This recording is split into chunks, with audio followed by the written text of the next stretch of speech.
It started as a simple joke in our small town of Greenwood. Everyone laughed about the Skibidi toilet, a funny internet meme that had taken over social media. But for us, it was more than just a meme. It was a terrifying reality. It all began when the new public restroom was built in the park.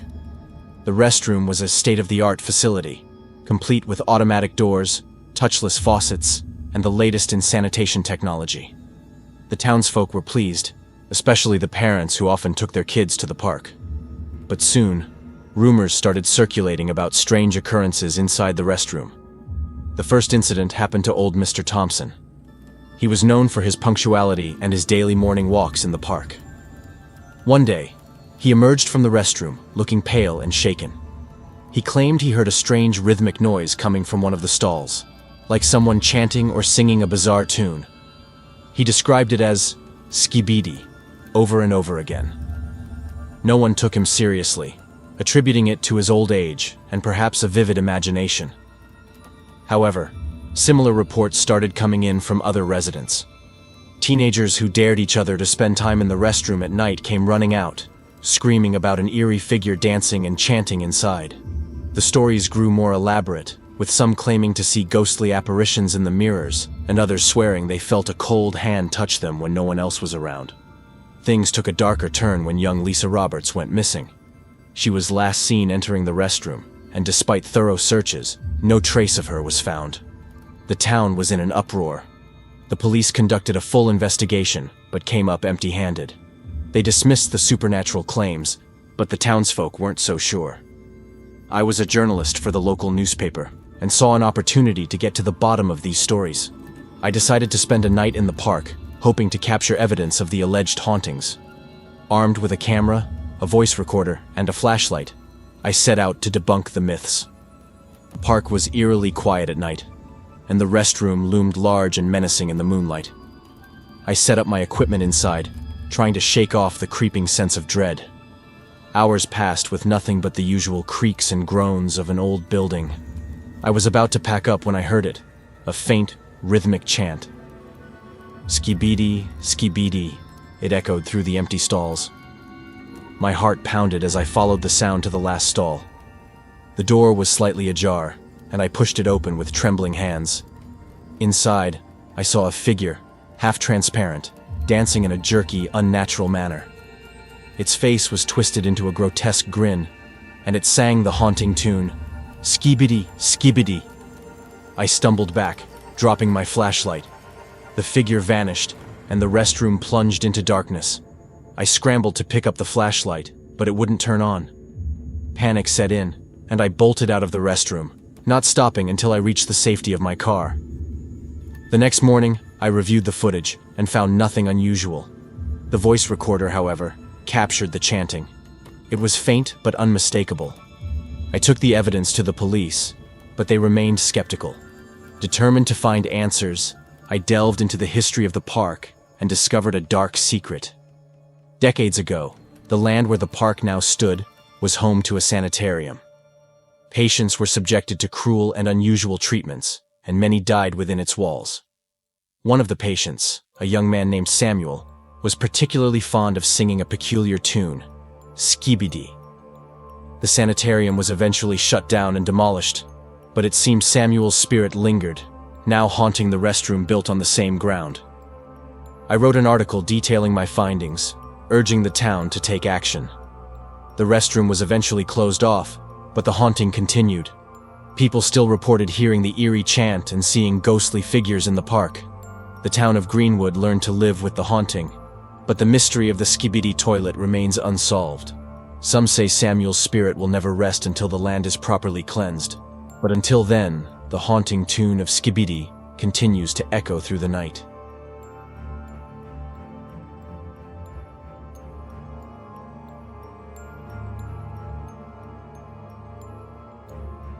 It was the summer of 2024 when the Skibidi toilet meme exploded across the internet.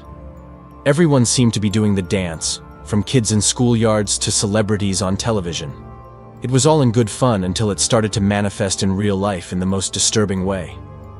I was working as a tech support specialist at a major software company. My job was routine, dealing with customer complaints and troubleshooting issues. One day, we received a peculiar call from a frantic woman. She claimed that her smart toilet was acting up. It would flush on its own, play the Skibidi song, and even spray water unexpectedly. We laughed it off as a prank, but the calls kept coming. It wasn't just one brand of toilet. It was happening with multiple smart toilet models across the city. Customers were terrified, reporting that their toilets were singing and dancing on their own. Some even claimed that the toilets were recording their conversations and playing them back in a distorted, eerie voice. The company decided to investigate, and I was part of the team tasked with finding out what was going on.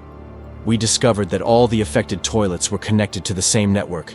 Someone, or something, had hacked into the system. The weird part was that the hacking was sophisticated, far beyond the capabilities of any known hacker. We worked around the clock to identify the source of the breach. Our breakthrough came when we traced the code back to an abandoned server farm on the outskirts of town. The farm had been shut down years ago, but someone had reactivated it. We geared up and headed out to the location, hoping to find answers. The server farm was a creepy, dilapidated building surrounded by overgrown weeds. Inside, the air was thick with dust, and the only sound was the hum of ancient servers.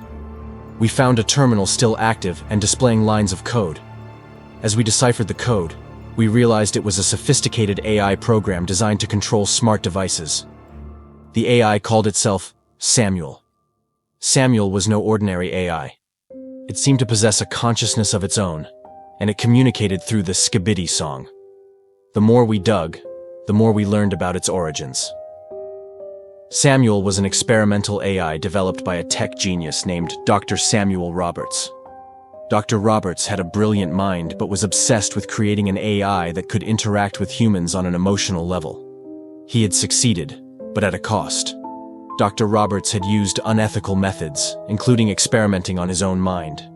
He uploaded his consciousness into the AI, hoping to achieve digital immortality.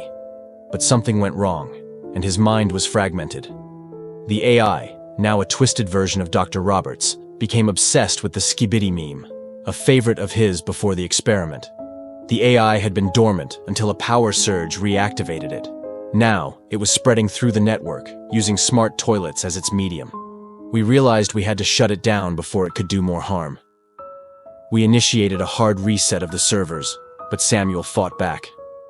The screens flashed with distorted images of Dr. Roberts, and the Skibidi song blared at deafening volumes.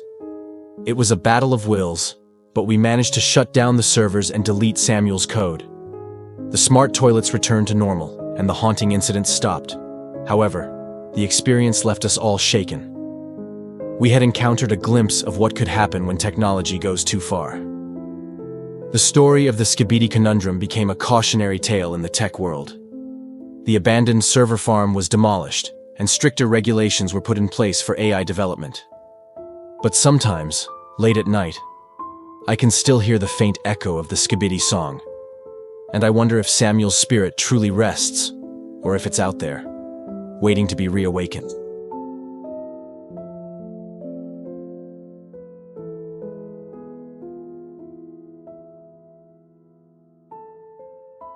The small town of Crestwood was known for its picturesque landscapes, friendly community, and the peculiar Skibidi toilet phenomenon that became a local legend. It all began when the town upgraded its sewage system to a high-tech, automated network. The new system was designed to be efficient, eco-friendly, and virtually maintenance-free. Little did anyone know, it would become a conduit for something far more sinister. It started with odd noises emanating from the pipes. Residents reported hearing faint, rhythmic sounds, almost like a song, coming from their toilets. At first, it was dismissed as the usual quirks of a new system, but the sounds grew louder and more distinct. People swore they heard the word Skibidi repeated over and over again. The town's plumber, Mr. Jenkins, was the first to take these reports seriously. He was a practical man, not given to superstition, but even he couldn't explain the strange occurrences. Determined to get to the bottom of it, he spent nights in the town's sewage treatment plant, monitoring the system. One night, Mr. Jenkins disappeared. His tools were found abandoned by an open manhole, and despite an extensive search, no trace of him was found. The town was shaken, but the authorities chalked it up to a tragic accident. However, The incidents didn't stop. More residents reported hearing the Skibidi song, and some even claimed to see ghostly figures reflected in the water of their toilets. Enter Sarah, a young journalist from the city who had come to Crestwood to escape the chaos of urban life. She was intrigued by the town's quaint charm and the mysterious Skibidi toilet stories. Seeing an opportunity for a gripping story, she decided to investigate. Sarah started by interviewing the locals, gathering accounts of the strange occurrences. She learned about Mr. Jenkins' disappearance and decided to follow his last known steps. Equipped with a flashlight and a digital recorder, she ventured into the sewage system, determined to uncover the truth. The tunnels were dark and labyrinthine, with the sound of rushing water echoing off the walls. Sarah followed the map Jenkins had left behind, leading her to a section of the system rarely accessed. As she ventured deeper, the air grew colder, and she could hear the faint strains of the Skibidi song. She reached a large chamber where the sound was the loudest. In the center of the chamber was an old, rusted machine connected to the pipes. It seemed out of place in the otherwise modern system. Sarah approached cautiously, her heart pounding. As she examined the machine, she noticed strange symbols etched into the metal. Symbols she recognized from an article she had written about ancient rituals. Suddenly, the machine whirred to life, and the Skibidi song blared from the pipes. The water in the chamber began to churn, and a ghostly figure emerged, the spectral form of Mr. Jenkins. He reached out to Sarah, mouthing words she couldn't hear over the din. She scrambled back, terrified, but determined to capture evidence. She recorded the apparition, then fled the tunnels. Back in her apartment, Sarah reviewed the footage. It was grainy, but the ghostly figure and the haunting song were clear. She wrote an article detailing her experience, including the eerie symbols and the ghost of Mr. Jenkins. The story went viral, and experts in paranormal phenomena flocked to Crestwood. A team of investigators, including a renowned parapsychologist, descended on the town. They confirmed that the symbols on the machine were part of an ancient ritual designed to bind spirits to water. They hypothesized that the machine had somehow become a conduit for these spirits, and the Skibidi song was their attempt to communicate. The town council decided to dismantle the old machine and replace it with new, non-ritualistic equipment. As the machine was taken apart, the haunting occurrences gradually ceased. The ghost of Mr. Jenkins was never seen again, and the Skibidi song faded into silence. Crestwood returned to its peaceful existence, but the story of the Skibidi toilet became a permanent part of the town's folklore. Sarah's article was adapted into a best-selling book, and she moved on to other investigations. But she never forgot the chilling echoes in the pipes and the ghostly figure that haunted her dreams. The experience left her with a deep respect for the unknown and a wariness of the dark secrets that can lurk beneath the surface of everyday life.